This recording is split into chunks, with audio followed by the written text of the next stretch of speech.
新任杭州知府高汉文高大人到。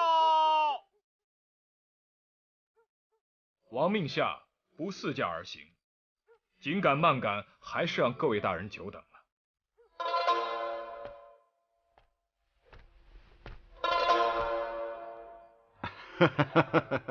1个月的路程，15天赶来，高福台的辛苦可想而知啊。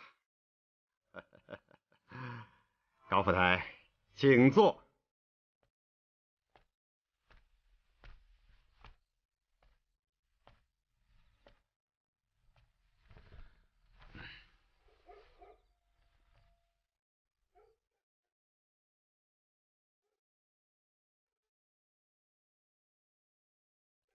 忠诚大人，2个县还没有设座呢。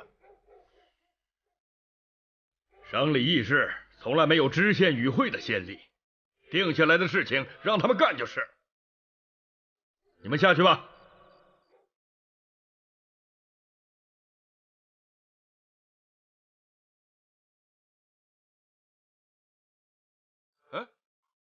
我说的话你们听见没有？下去。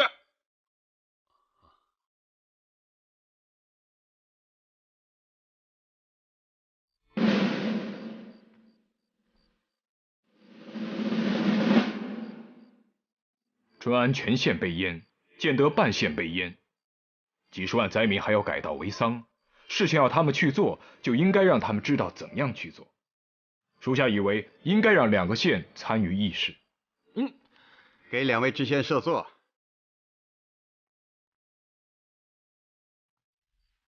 看茶。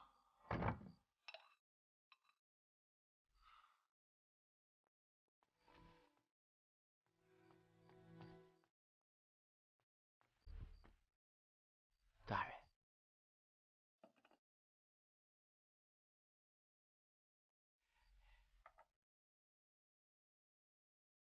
人，议事吧。浙江的事情，高福台在京里都知道了。你给朝廷提的那个以改监镇、两难自解的方略，内阁也早用急递通告了我们。自本人以下，浙江的同僚们都是好生佩服啊！根据高福台的这个方略，我们谋划了好些日子，总算拿出了一个议案。下面你先看看吧，没有别的异议，我们明天就按这个议案施行。啊，还有2个知县。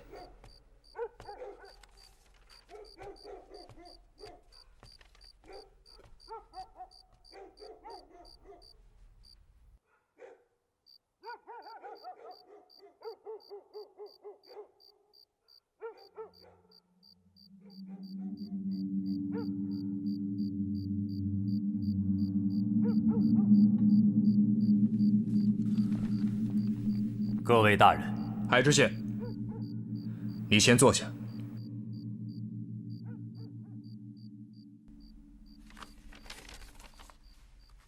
高知府，没有异议吧？有，这个议案和朝廷以改监镇、两难自解的方略不符。哪里不符啊？这个议案只有方略的前4个字，没有后4个字。这不是翰林院，你能不能把话给我说明白点？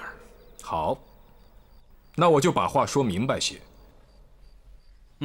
就在不久前，也有人问我，提出以改监镇、两难自解的方略，有没有想过，稻田改了，灾民今年的荒野似乎度过了，可到了明年，淳安、建德2县的百姓田土都贱卖了，还要不要活？开始我心里也不痛快，1000年田800主，没有不变的田地，也没有不变的主人。让那些有钱的大户出粮把灾民的田买了，然后改种桑苗，既推行了国策，又赈济了灾民。国计民生，兼则两全，偏则俱废。这就是我当时提出的以改监镇、两难自解的初衷。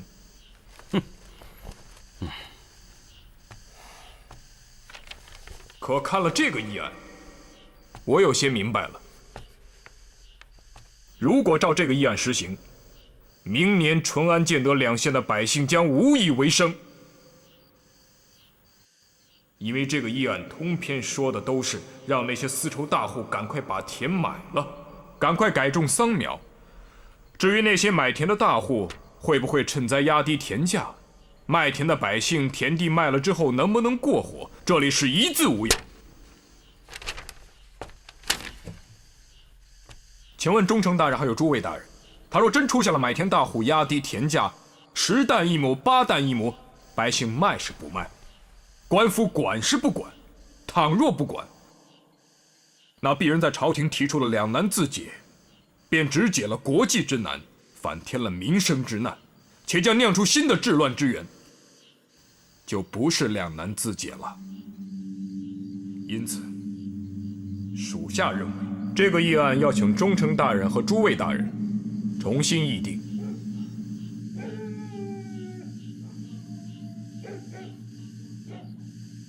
买田卖田是买主和卖主的事，这高府台也要管吗？倘是公价买卖，官府当然可以不管。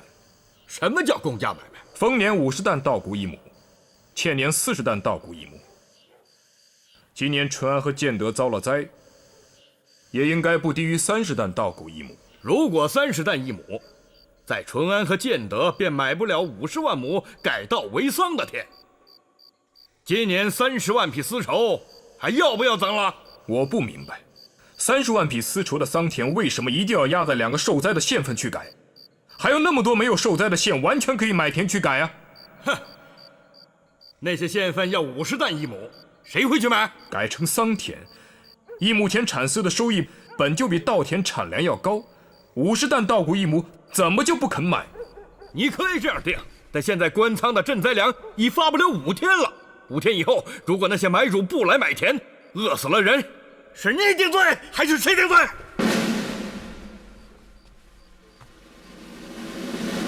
谁的罪，朝廷自有公论。放肆！忠诚，一个知府如此目无上限，搅乱纲常，我大明朝有律例在，你参不参他？不用参，你们现在就可以免我的职。还有我，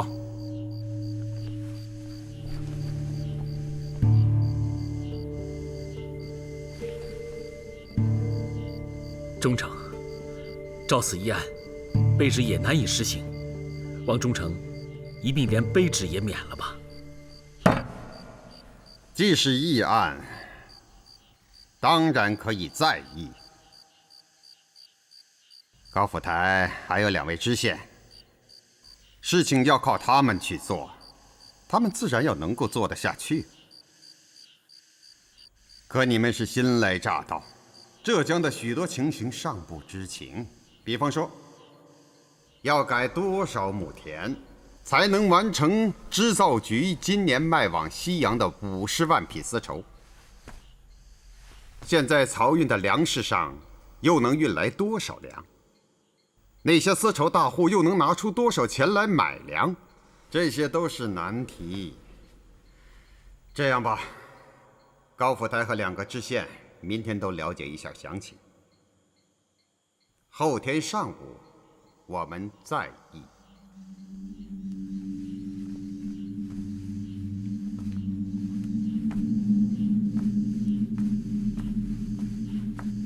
散了，散了。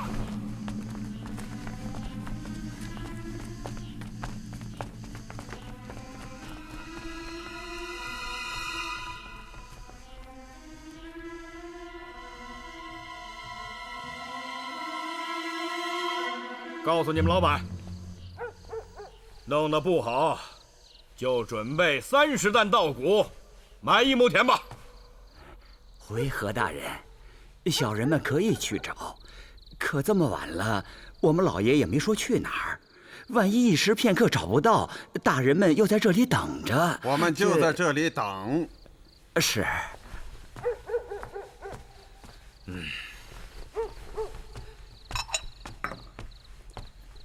你说说这个小阁老啊，还有罗大人、燕大人，他们搞什么名堂？什么人不能派？派这样一个人来搅局？还有那杨公公，都火烧屁股了，还赖在北京不回来。照这样下去，干脆改稻为桑，就不用改了。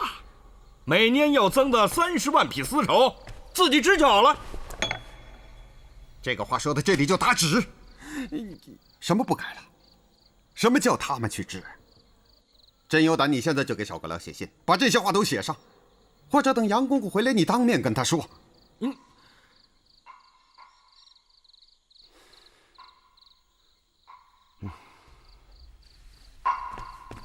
这个时候你来干什么呀？郑大人、何大人都来了，正在作坊客厅等着老爷呢。那你得等着。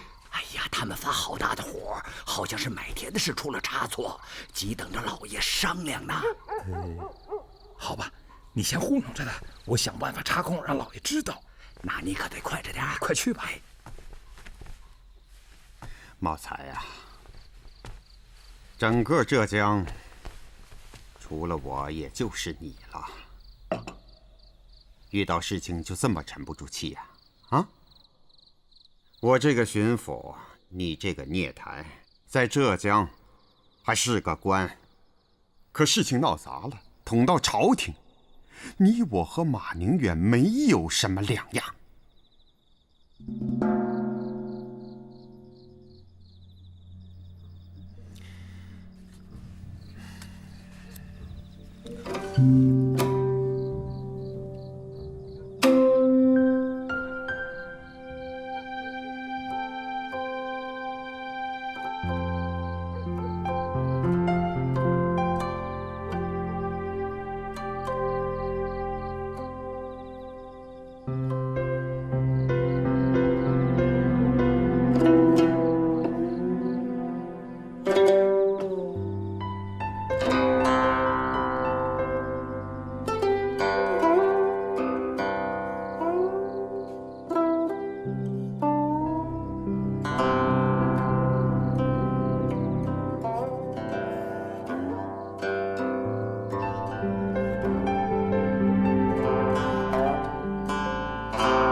你们老板的田还要不要了？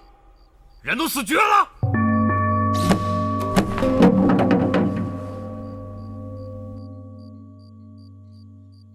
那个李玄临死的时候说：“你让他死得值了。”你是怎样让他死得值了呢？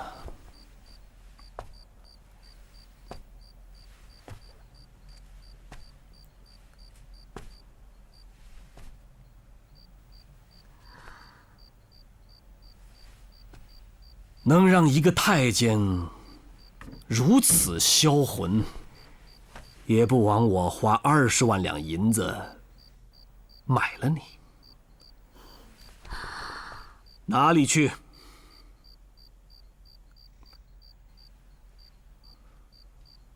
织造局，回到太监们那里去。你知不知道杨金水这个织造局的织造只能当1年了？我当然知道。从17岁，你把我送给他，扳着指头，我帮你伺候他，已经1500天了。1年后他回京了，如果你还让我活着，我也会到姑子庙去。你的母亲和你的家人也要到姑子庙去吗？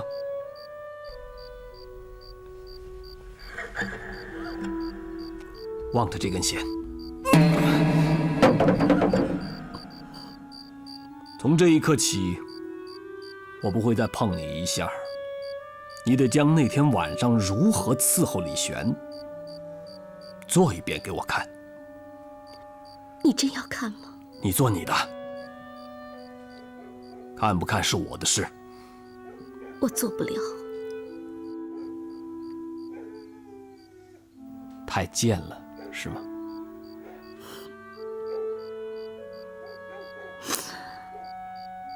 是贱。那你明知道贱还是做了，所以贱也得做。2个人做的事，让我一个人做得出来吗？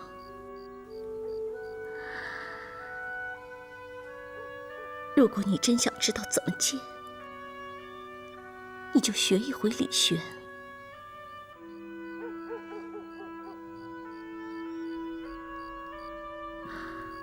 老爷，老爷，什么事说？郑大人、何大人都在作坊等着老爷呢，说是买田的事儿有些变化。告诉他们，要发财，自己买去。滚！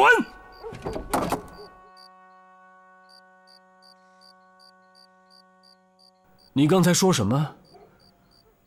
你说要我学李玄？你学不了。我还真的想学呢。怎么做的？李轩把我当成天人，你把我当成贱人。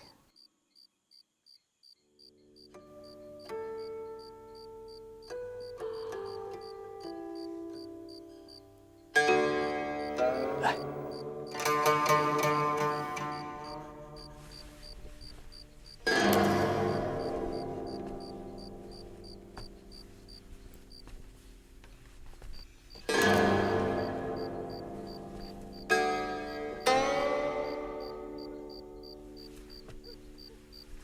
来，不要碰我！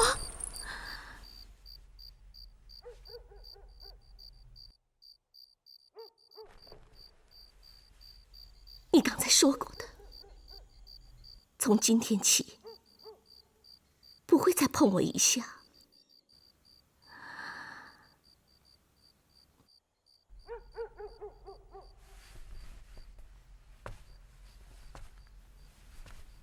我是你花钱买的，我的命还是你的，可我的身子，今后你不能再碰。你有花不完的钱，南京、苏州、杭州也有招不完的妓。好，我确实有好些花不完的钱，宫里的、官府的，还有南京、苏州、杭州那些院子里的妓女等着我花呢。我现在就给他们花钱去。杨公公还得几天才回来。既然你的命是我买下的，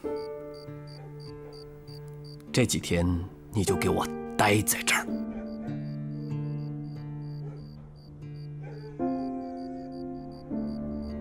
我告诉你，从我买下你那天起，你就不是什么天人、良人，也不是，你只是个贱人。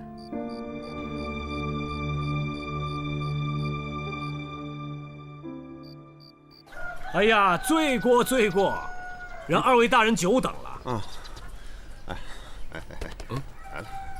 有几只船粮从江西那边运过来，在过境的里卡上卡住了，每船要50两银子的过卡费。底下人不小事，非要问了我才肯给钱。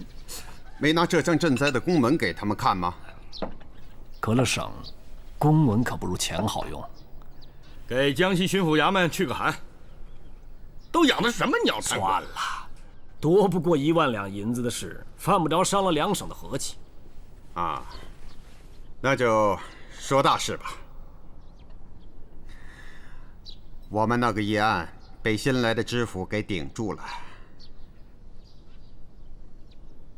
小阁老举荐的那个高汉文，是。他怎么说？他说，低于30担稻谷1亩田就不能买卖。我和忠诚算了一下，照他说的这样去买，50万亩，每亩多20担，就要多1000万担粮，也就是700万两银子。要真是这样，我一时也拿不出这么多钱来。这还是明账，真要照30担1亩买，在淳安和建德就买不了50万亩田。要是到梅糟灾的县份上去买，得50担1亩啊！倒水。是。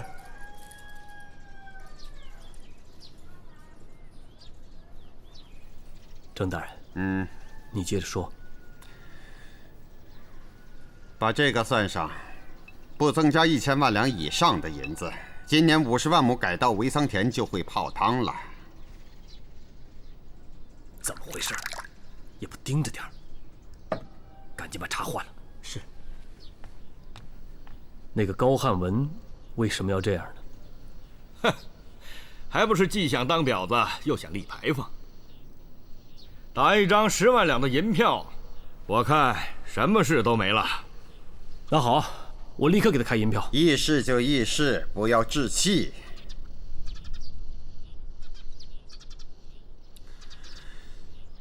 这个人在理学上有些名气，可骨子里公民心比谁都重。小阁老这才派了他来，也是为了堵朝廷里那些清流的嘴。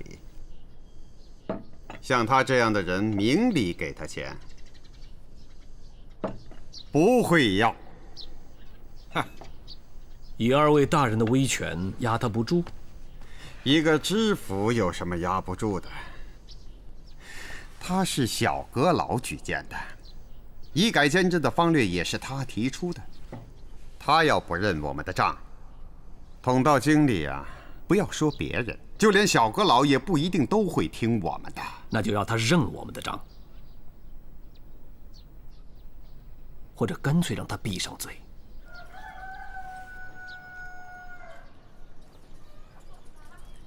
2位大人对这个高汉文还知道多少啊？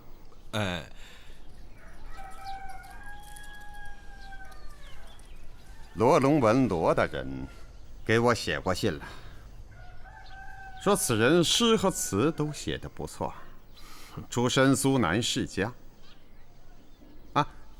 对音律也还精通。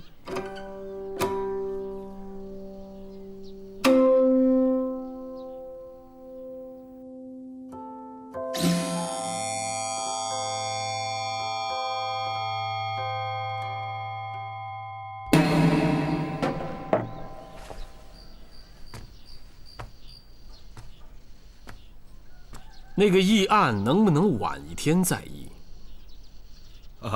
这个忠诚大人早想到了，决定后天再议。有1天就行。你有什么想法？没有赚不到的钱，也没有杀不死的人。只要2位大人拿定了主意，我就能让他在后天议事的时候改口。能让他改口，我们有什么不愿意？你有什么想法，说出来。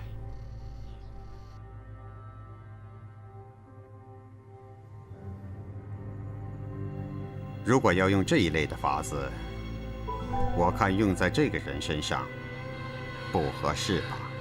忠诚大人就是忠诚大人，我要是把假的做成真的呢？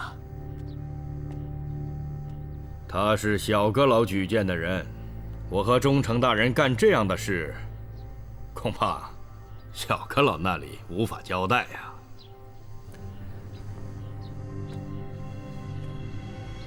要2位大人出面，当然不合适。要是让织造局的人出面，要宫里的人出面呢？那行，那这个人就交给你去办。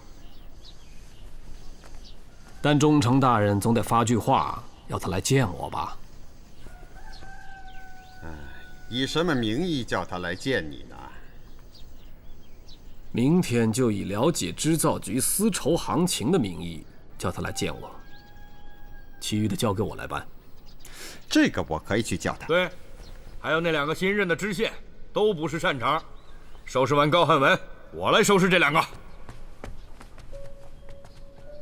2位大人先请坐，我去通报高大人。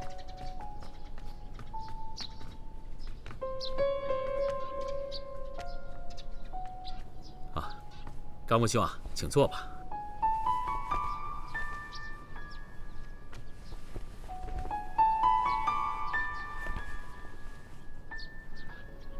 高木兄啊，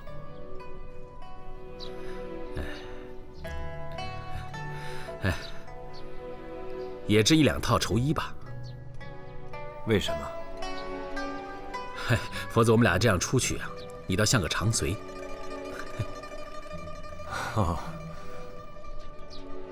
那我就做你的长随。不，这折我的寿了。论年齿，刚峰兄也大我几岁呢。若不嫌弃，明天分手时，我送你2套。不，我只穿布衣。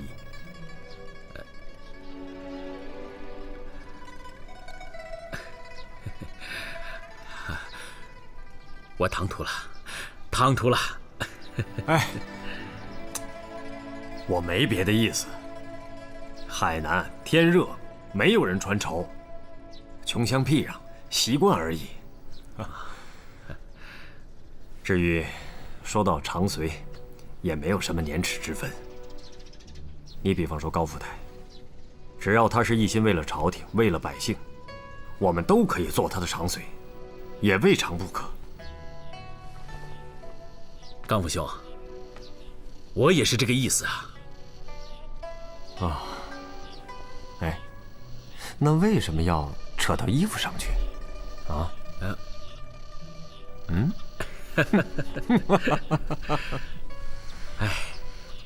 饭要吃，事要做，衣服也要穿嘛。我只穿布衣。2位久等了。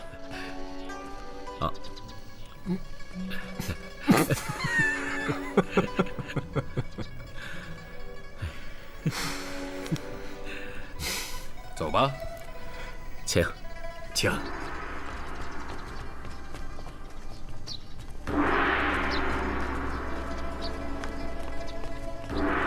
禀大人，忠诚大人派轿子过来了，说是请您去看看丝绸。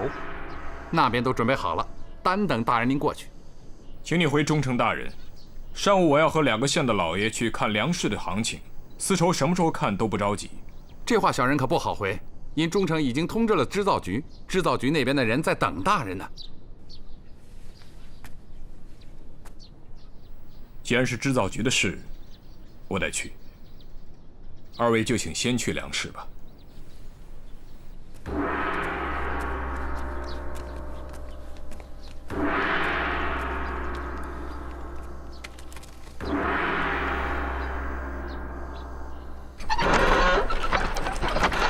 宫里每年用的丝绸有1半就是这里织的。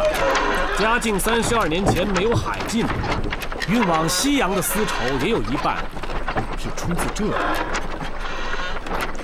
您再看看这边，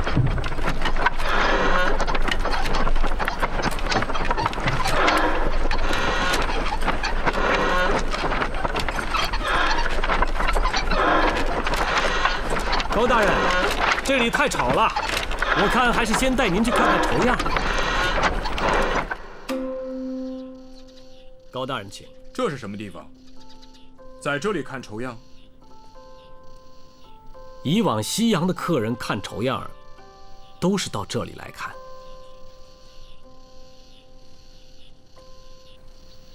2个高人在这里弹广陵散，让西洋的客人看绸样。琴声绸色，皆乃我天朝风采。跟西洋人做生意，不只为了多卖丝绸，将口碑传到异邦，也是我织造局的职责。高大人如此深通音律，在下就更好向高大人详细回话了。大人请看，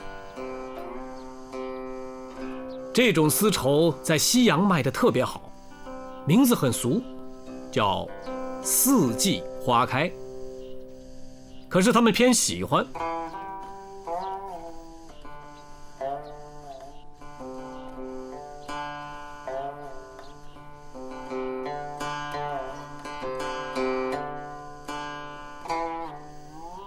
大人再看这段绸联，大人，这段绸联叫做富贵逼人。可惜呀，不知大人说的是什么可惜呀？广陵散错就往往错在这个地方。嵇康本是安徽人，一生放浪形骸，蔑视权贵，却为何做官魏国？因华夏齐地，邙山在这里，他的魂生前早就交给邙山了。邙山在五音中属于厥音，临行弹的自是厥音，弹成思乡之伤音，岂不大错特错？听了大人这番高论，鄙人有个不情之请，不知大人可否赏脸？请讲。请大人指点指点笔触这位琴师。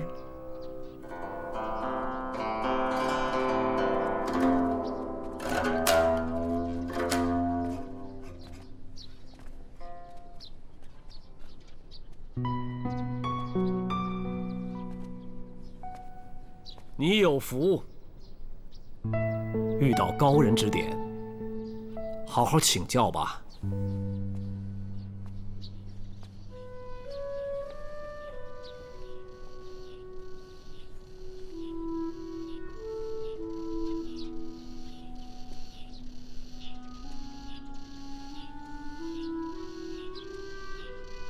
我从头弹，请大人指点。高汉文本是苏南书香大户，从小骨子里便受了太湖流域富庶书香子弟进则理学，退则风月的熏陶，加之聪明过人，与夺取染墨不只擅长，而且酷爱，只是鱼和熊掌不可兼得。走了仕途，才挹注了这个心思，把那些吟风弄月的才具用到了程朱陆王身上。沈一时也正是凭着对当时这种风气的把握，才把他带到了这里。雅人会因清高而不合污，却绝不会以清高而拒雅致。刚才大人说，这段应该是厥音。我明白了大人说的意思，但所有的曲谱上都没有记载，请大人指教。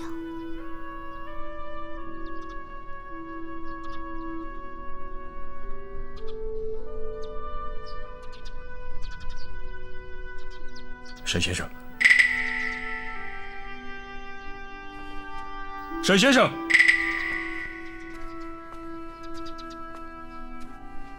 大人，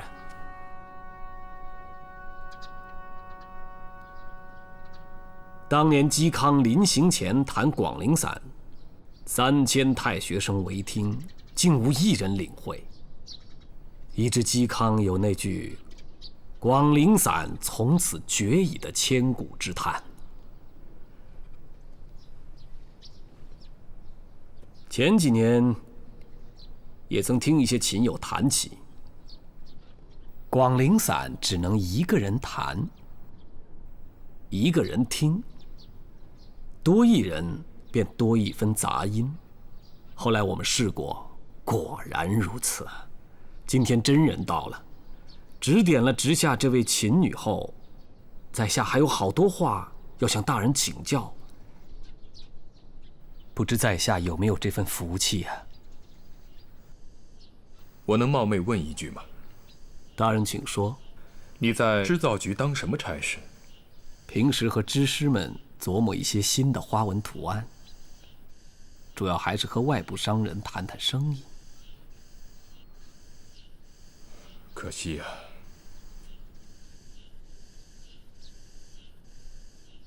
知下失礼了，忘了跟大人说明。她叫芸娘，我的亲侄女。长兄长嫂早年亡故，我只好把她接过来带在身边，教她乐曲琴艺。心养高了，不愿嫁人，等闲的我又不好委屈她。暮去朝来，20了，竟成了在下的一块心病。难得。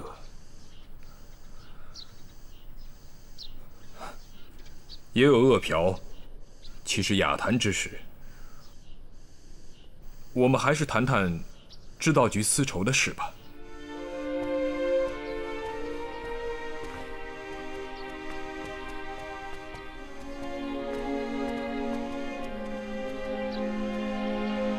好好琢磨高大人的指点。张红兄以前来过江南吗？啊，没有。东南形胜，三吴都会，钱塘自古繁华，刘永科甲落地，奉旨填词。游遍东南形胜，反倒是福啊！我宁愿待在乡野。天朝大国若没有了这些市镇，乡民种的桑棉麻便没有卖处。你说的当然有理，我只怕富者越富，贫者越贫。均贫富是永远做不到的事，我们尽量损有余补不足吧。哼，难怪你总要送我绸缎衣裳。实不相瞒，我家也有700-800亩田地，比你的家境好啊。但愿你这个劫富济贫的官不要到我们那里去做知县的。哎，你放心，1毫奖也溢不到你这个几百亩的小田主身上。好啊，太好了。刚完除安这一任呐，我跟坛子里说，让他和上面打个招呼，让吏部把你调到我老家那个县去，怎么样？你太高看我了。能不能走出淳安县还不知道呢。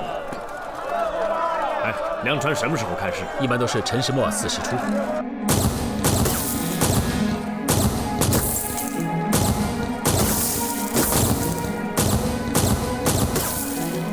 放！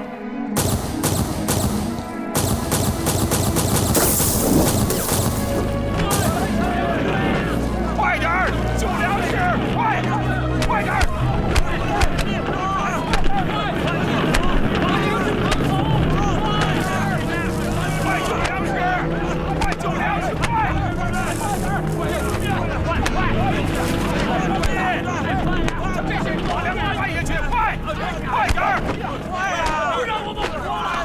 全都给我跪下！听见没有？跪下！和你们的，再不跪下，全部打死你们！跪下吧！跪下！都不要跪！不要跪！起来！我们没犯法！起来！起来！过去说，长官大人，我们都是淳安的灾民，家里遭了大灾，每天都有人饿死。乡亲们凑了点钱，到杭州来买些粮食，为了回去救命啊！抓起来！快救粮食！救粮食！找死！大哥，抓了他！大哥，太不像话了，太过分了！你们，大哥，你说，你们是哪个衙门的？聂司衙门的，奉命抓贼。他们都已经说了是灾民，买粮自救，你们还要伤人抓人，就不怕有人告了上去？你是哪个衙门的？用得着你来多管闲事？我是新任建德知县。我们是灾民，这些人全是淳安的。我是奉省里的命令办差，你大人还是去管建德的事去吧。那这个事就该我来管了。我们是淳安的灾民呐！你说他们是贼？什么贼？那贵驾是……不要问我是谁，回我的话。巡抚衙门有告示，这一段禁止买卖粮食，私贩粮食一律要扣船抓人。我们不是贼。不久前我刚从巡抚衙门回来，我怎么不知道这个禁令？这个在下就不清楚了。我是奉省里的命令办差的。那就行。我告诉你，这个事该我管。叫你的人都退下去，退回去。那恐怕不行。要退兵，得有聂司衙门的命令。过后，我和你一起到聂司衙门里去说。听见了？等一会儿，我们跟你一起去聂司衙门，让他们赶紧退下。你真是淳安县的灾民？是，我是淳安的桑农，叫齐大柱。好，我看你这个官是不想当了。你买这些粮真的是为了回去救人？大人，收队。淳安的田价已经被他们压到8担1亩。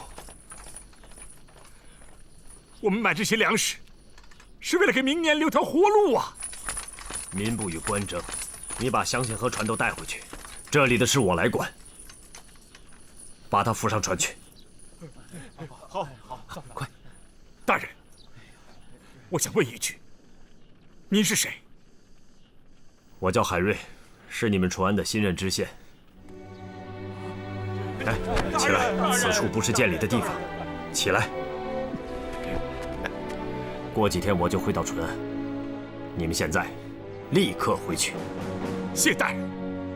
走吧。把粮食搬上船。走，把粮食扛回去。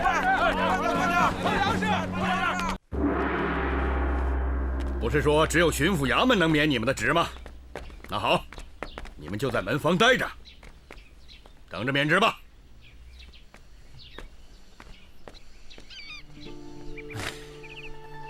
得，又没得茶喝了。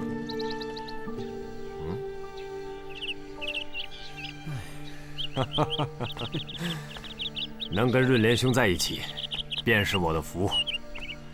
请。哎，那人是你放的，你先请。郑大人，郑大人，老郑，喊什么？喊什么呀？哼，又怎么了？高汉文那边还没有摆平，2个知县又公然跟任上的刁民联手，跟省里抗命。任他们这样搅下去，田还买不买？过了6月，桑苗也不要种了，干脆把他们免了吧。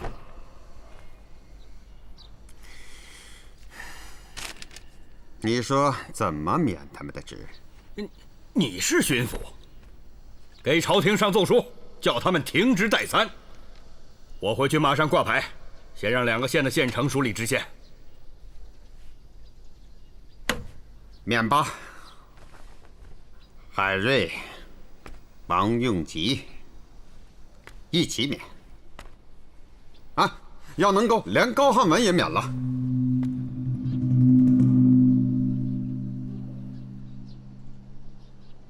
高汉文恐怕免不了吧？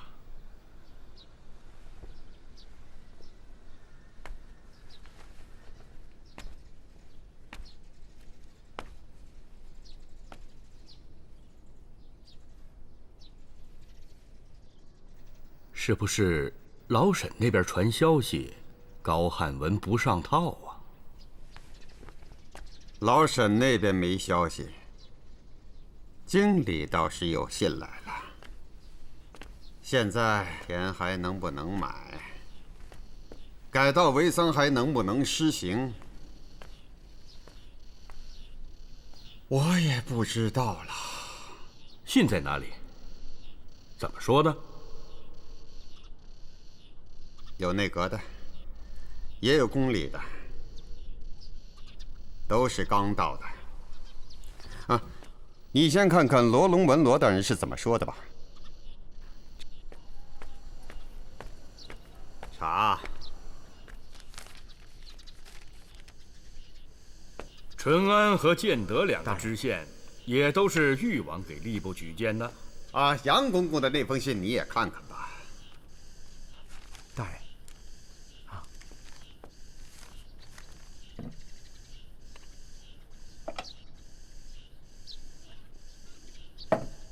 搁着这么大的事等他回来办，他却留在京里不回来。哎，这他什么意思啊？事情已经越来越明显了。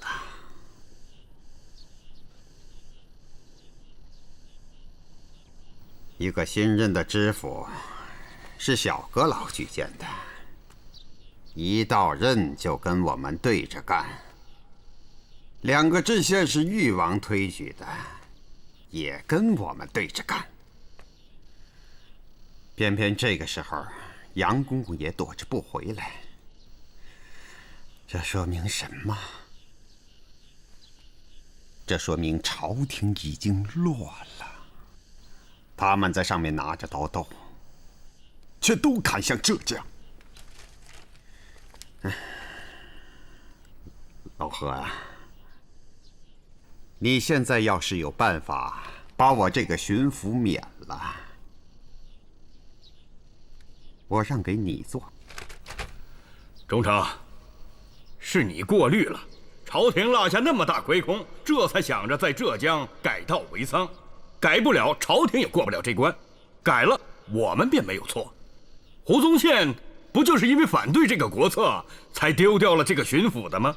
一个知府，两个知县，哎，不管他是谁举荐的，还强得过胡宗宪去？到现在你还认为胡宗宪吃了亏？哼，胡宗宪高明啊！原来我们都认为他是官做大了，蛮憨了，不识时务。现在看来，你和我连胡宗宪的背影都摸不着啊！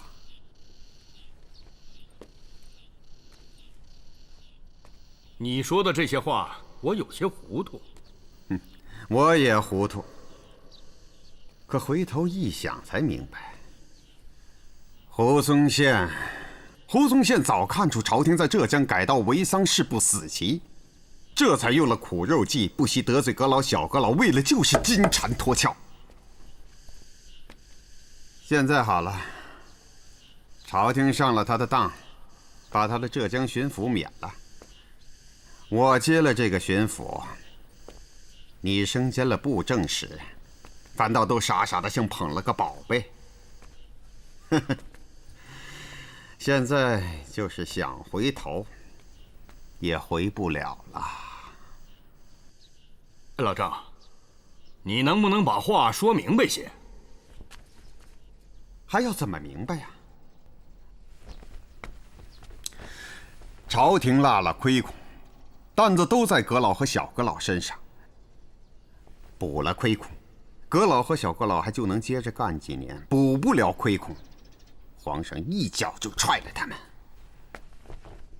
现在，誉王还有他背后的那些人，就是想着法子要浙江的改道为桑搞不成，为的就是扳倒阁老和小阁老。到那个时候，最先遭殃的不是别人，是我。啊，还有你。哼，阁老小阁老就该往死里搞，搞成了他，怎么还会派个人来抽我们的肘呢？原来我也这么想，只要搞成了，给国库里添了银子，一郡遮百丑，阁老小阁老他们过了关，我们也过了关。但从昨天高翰文的态度，麦田的百姓田地卖了之后能不能过活，这里是一字无有。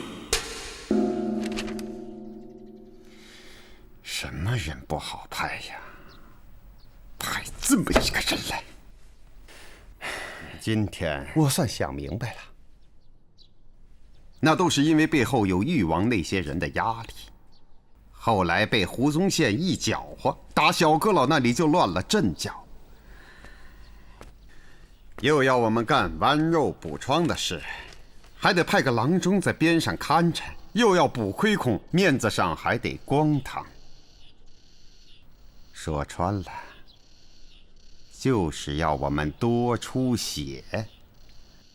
买了田，改了桑，老百姓还不闹事，然后赚了钱，一分一厘都交上去，又要马儿跑，又要马儿不吃草啊！那就让他们竖牌坊，哼，我们当婊子好了，大不了不在里面分钱就是了。要是能做婊子，我也认了。现在只怕连婊子都当不了了。我们不分钱，那宫里和朝里的那些人要不要分钱啊？啊？还有，真要照高汉文还有2个知县那样的搞法，啊，30担1亩，50担1亩，那沈一时也不会愿意拿出这么多钱来买田呢。每年增30万匹丝绸的事做成做不成先不说，今年和西洋的50万匹生意便泡汤了。都5月末了，再折腾拖到6月、7月，该到为桑都脱黄了。到那个时候一追究，毁堤淹田的事情也会暴露出来。为了把自己洗干净，小阁老他们，啊，还有制造局，都会把事情往你我身上推。等着吧，老何，囚车早就给你我准备好了。你和我就等着见送京师吧。那就都往死里走！他们是在朝廷里拿着刀争，我们也不是砧板上的鱼肉，要搅就把水全部都搅浑了。到时候他们想要动我们，我们也会让他们连着骨头带着筋。怎么把水搅浑？高汉文不是小阁老派来的吗？嗯。海瑞和王用吉不是誉王派来的吗？嗯。我们就用他们派来的人去改，10担1亩，8担1亩，逼着他们去改。高汉文的态度你昨天都看到了吧？是，老沈正在套他，可入不入套还不知道呢。海瑞和王用吉更不可能按我们这个意思去做。那现在只有走一步，献棋。过来，过来。你说，什么献棋？通倭。老何，你疯了！通倭可是灭门的罪呀！不是我们通倭，是让他们通倭。那他们怎么会通倭呀？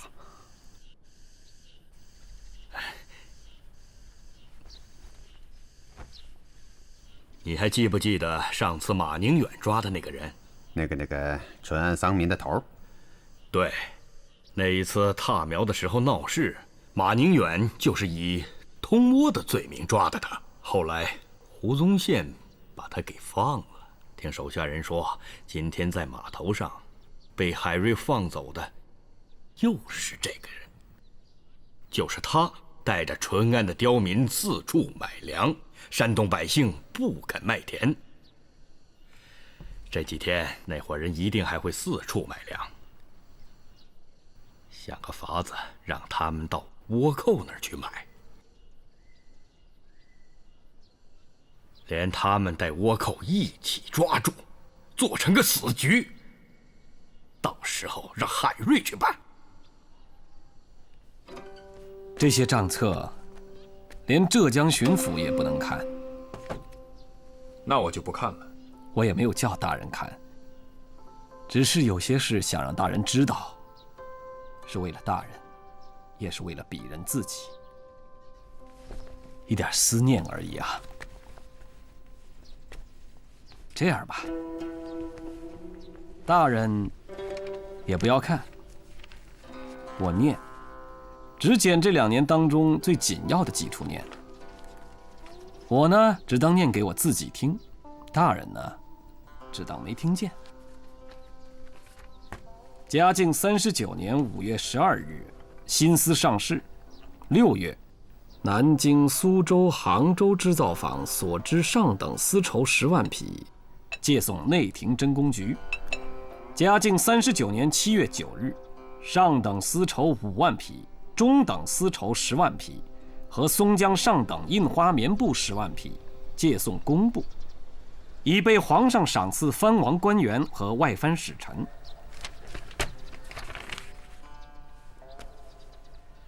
嘉靖39年10月6日，南京、苏州、杭州织造坊与西域商人商谈20万匹丝绸贸易，折合现银220万两，悉数借送内廷司要库，注：无需向户部入账。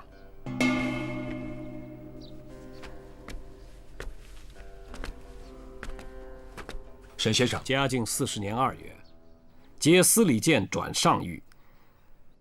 该年应天浙江所产丝绸应贸与西洋诸商。上年所产12万匹丝绸悉数封存。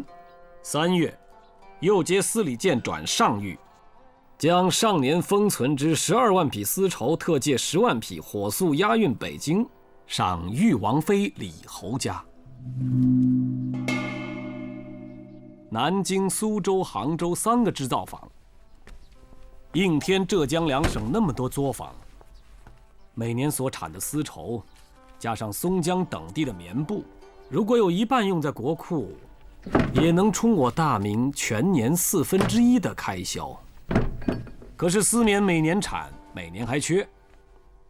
今年朝廷又提出要增加30万匹的织量，这才有了改稻为桑的事情。听了这些，高大人应该知道。沈先生告诉我这些是为什么？刚才不说了吗？一点思念而已。说句高攀的话，我想交大人这个朋友。昨夜巡抚衙门通告，叫我今天陪大人了解浙江丝绸的情形。当时我并没想到要跟大人说这些。一番琴曲之谈，知道了大人就是精解音律的苏南那个高公子，我这才动了心思。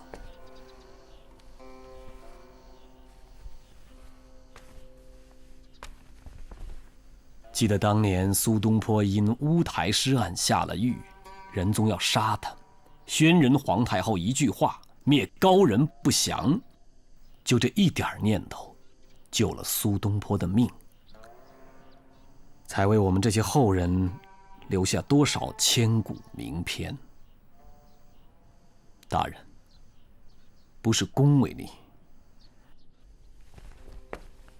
我不想像你这样的大才卷到官场的漩涡里去，损了我们江南的斯文元气。沈先生的意思是要我做什么？浙江官府有郑大人、何大人，织造局这边有杨公公，这些话原不是该我说的。所谓白头如新，青盖如故，如果大人认我这个朋友，请说。赶紧让淳安和建德2县的灾民把田卖了，在6月就把桑苗插下去。做成这件事，大人在浙江也不用再待了。沈先生的意思是让我同意浙江巡抚衙门的奏议，让灾民10担8担一亩把田卖了？箭在弦上，不按这个议案，改稻为桑今年就万难施行，到时候朝廷第一个追问的就是大人。如果是那样，朝廷就不用我来了。高某在朝廷提出了以改监镇两难自解的奏议，其意就是为了上解国难，下纾民困。感谢先生担着干系告诉我这些内情，但倘若我因为知道内情，便一任数10万灾民明年失了生计，则高某把自己的前程看得也太重了。告辞。我说一句话，请大人先行恕罪。请讲。说轻一点儿，大人这是不解实情，说重一点儿，大人这是书生之见。说下去。按律例，通倭就要就地正法。让那个海瑞到淳安的第一件事，就是杀人，杀那些不肯卖田的人。那海瑞要是不杀那些人呢？这些人是海瑞今天放的，不杀，那就说明海瑞也有通倭的嫌疑，就可以办了他。这倒连得上。让海瑞杀了那些人，淳安和建德的刁民就不敢再买粮了，没有粮就只有麦田。海瑞和那个王用吉就不敢再阻止，一是百姓们不会再听他们的，再者饿死了人也都是他们的罪，我们还可以办了他。那怎么让这些灾民到倭寇手里去买粮呢？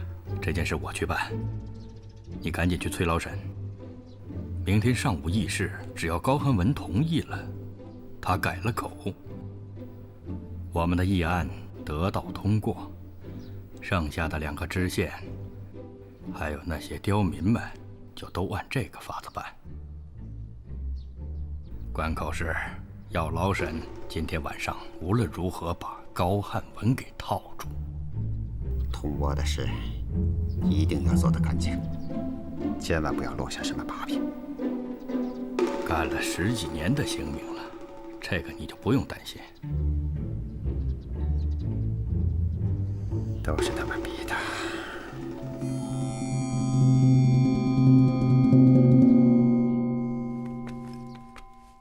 老沈那边你还得盯着点啊。好好好。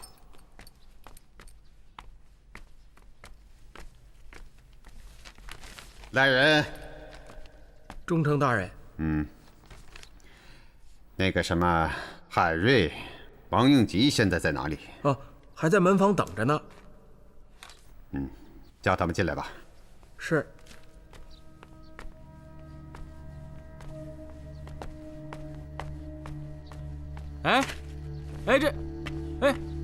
何大人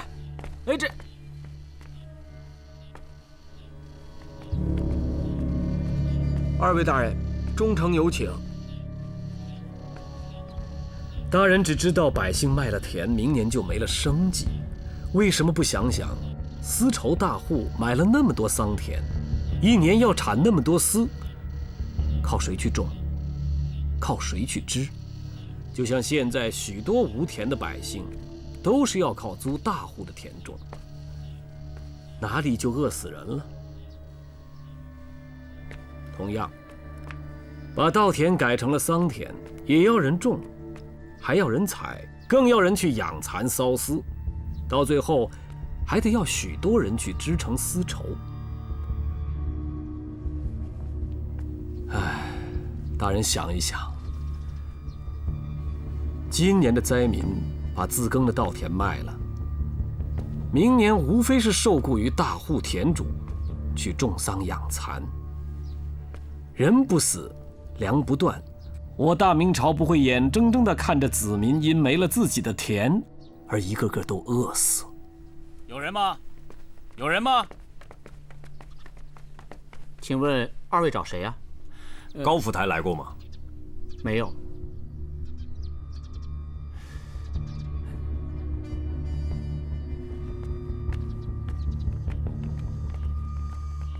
不管怎样，有幸结识了沈先生。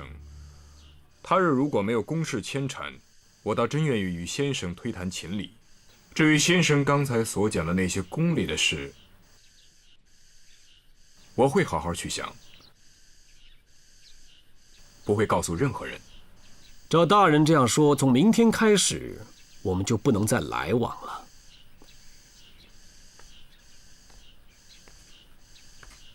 现在是酉时，大人能不能为在下耽误半个时辰？先生要我做什么？请大人为舍侄女指点一下《广陵散》中的那个错处。也不知是我的面子还是你的福分，拜师吧。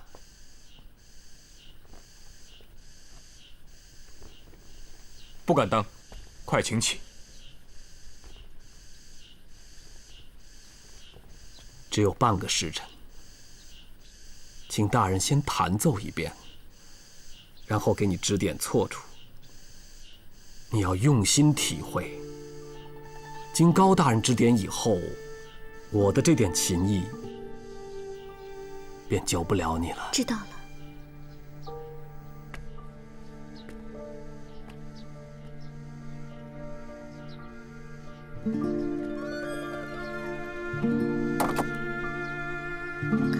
高大人，请吧。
这让我们回事啊！叫我们来，又叫我们站在是啊，叫我们来，在外边还站着。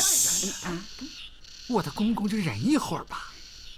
真是的。啊，老爷。哟，沈老板，进来吧。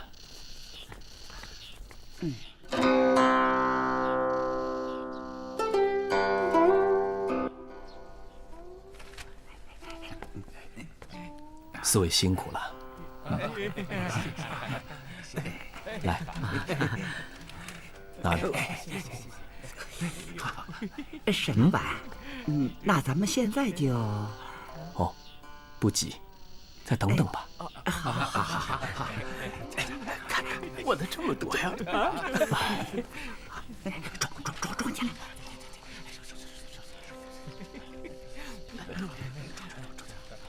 都坐下吧。哎，走。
快半个时辰了，你走吧。有事也耽误不在这片刻。我答应了你叔父，叫你改过这一段，接着谈吧。再等等。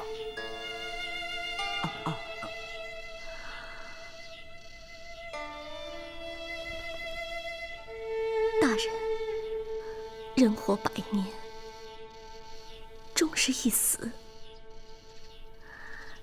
那时候，你愿不愿意魂归邙山？吾从嵇康，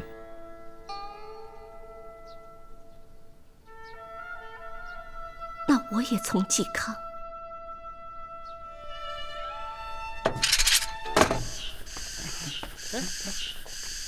抓吧。走，快走。慢着。什么？叫他写下凭据就是。是。不要伤了他。好，走。你们这是干什么？写吧，你就写吧。让开！干什么？写吧。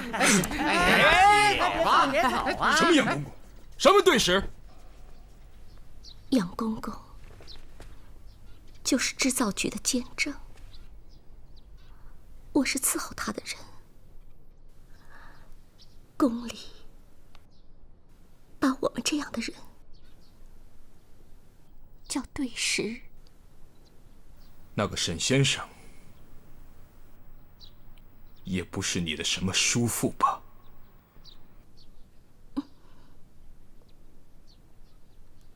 他是江南织造局最大的丝绸商，我是他花钱从苏州买的，送给了杨公公。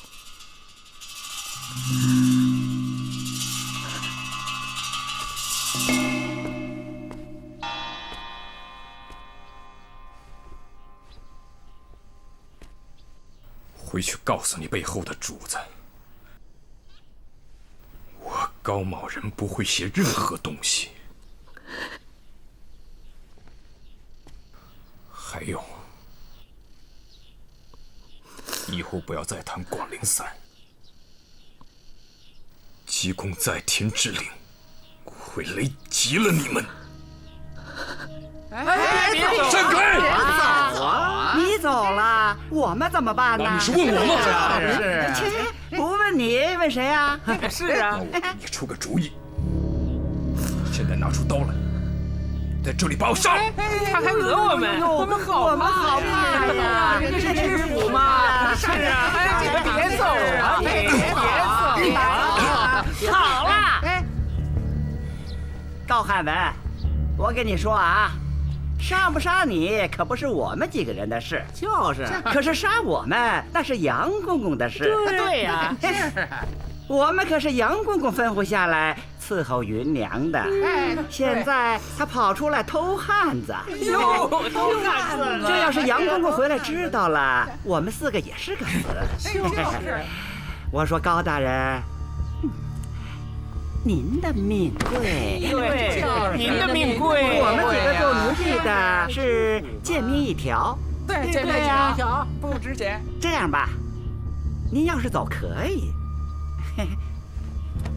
就先把我们杀了吧。对，把我们杀吧。来吧，来呀，杀吧！高大人，来呀，动手吧。把我们杀了吧！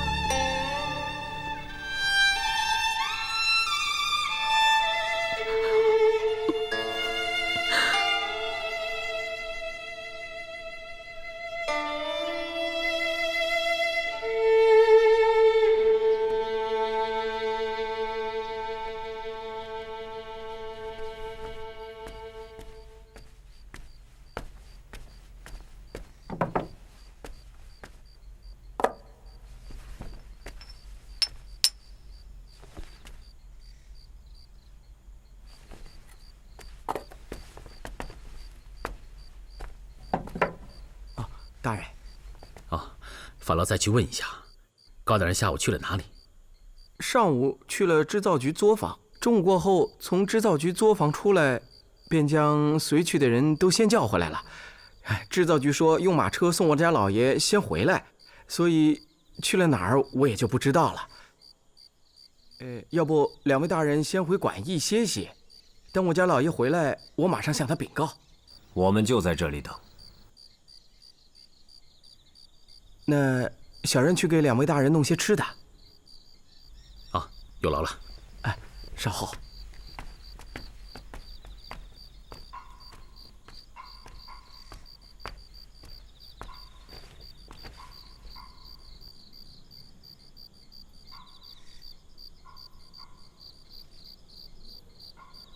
刚峰兄，明天上午就要议那个议案了，你说他们会不会对高大人？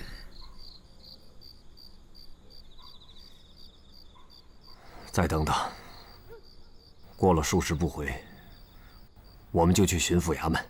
我们说话从来是算数的。2年了，我们也没杀你，也没再杀你们的弟兄。每天都是要什么便给什么。你还有什么不信的？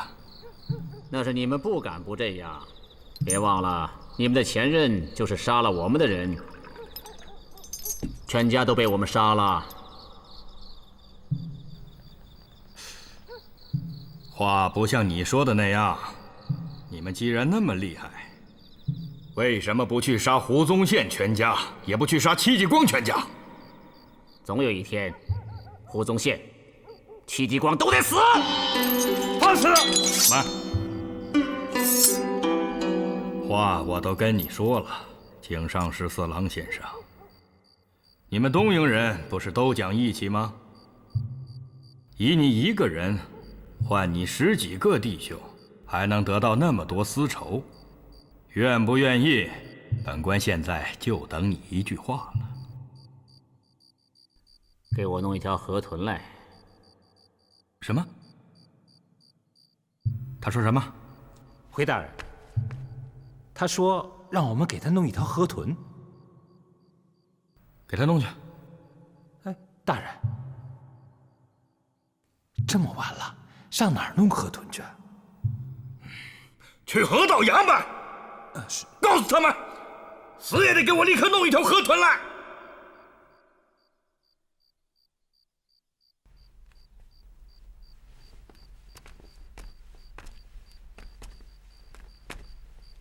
老爷，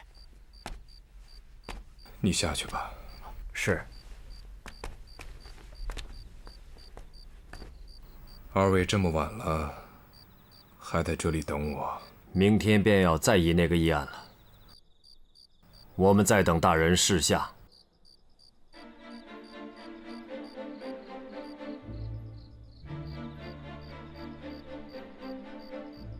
上不愧天，下不愧地。明天就请二位多为淳安建德的百姓谋条活路吧。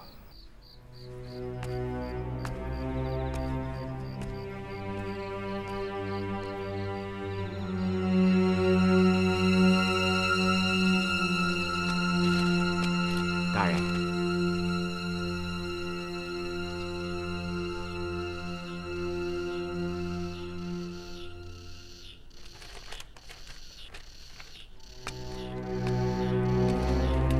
大人，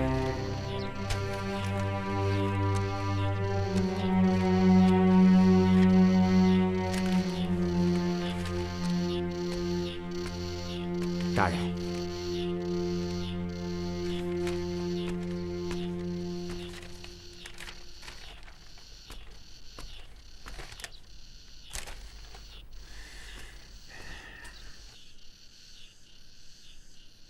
议事吧，是非经历不知难呐。高府台昨天去了织造局，2个知县昨天去了粮市，应该知道以改监镇该怎么改，怎么镇了吧？高府台，怎么不看呢？一字未改，我还用看吗？是一字未改。哎呀，高大人是翰林出身，应该知道，做文章讲究不着一字，尽得风流。我现在把这8个字改一下，叫做不改一字，两难自解。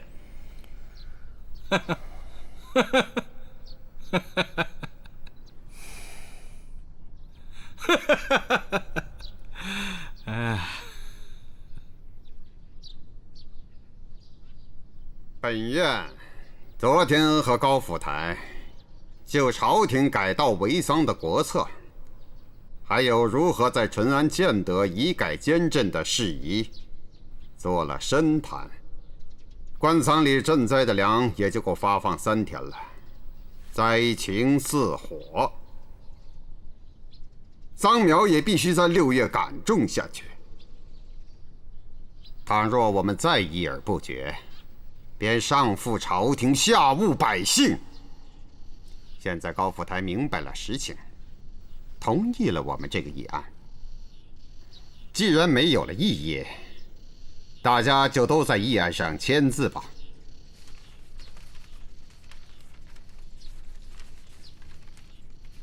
高府台，高府台，高府台，一字未改，我不能签。那你就再想想，上茶。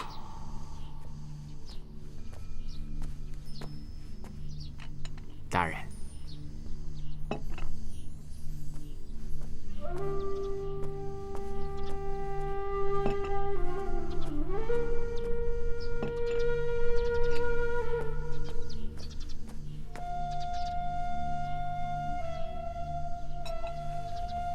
放下吧。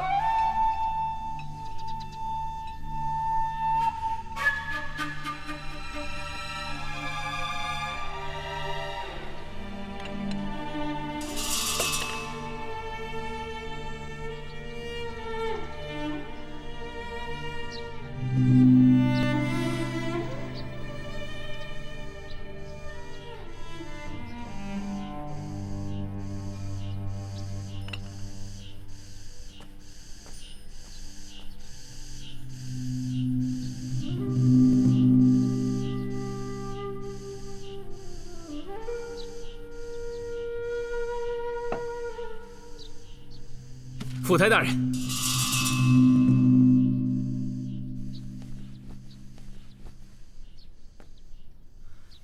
府台大人，卑职有几句话，请大人示下。请说。刚才忠诚说了，昨天与大人深谈了，赈灾粮只能发3天。桑苗也必须在6月份种下去，这些都是实情。可这些实情在前日议事的时候都已经议过了。和以同样的实情，这个议案上一次不能实行，今日又能实行，卑职殊为不解。既然是实情，在前日就应该通过，这有什么不解的？请大人容卑职说完。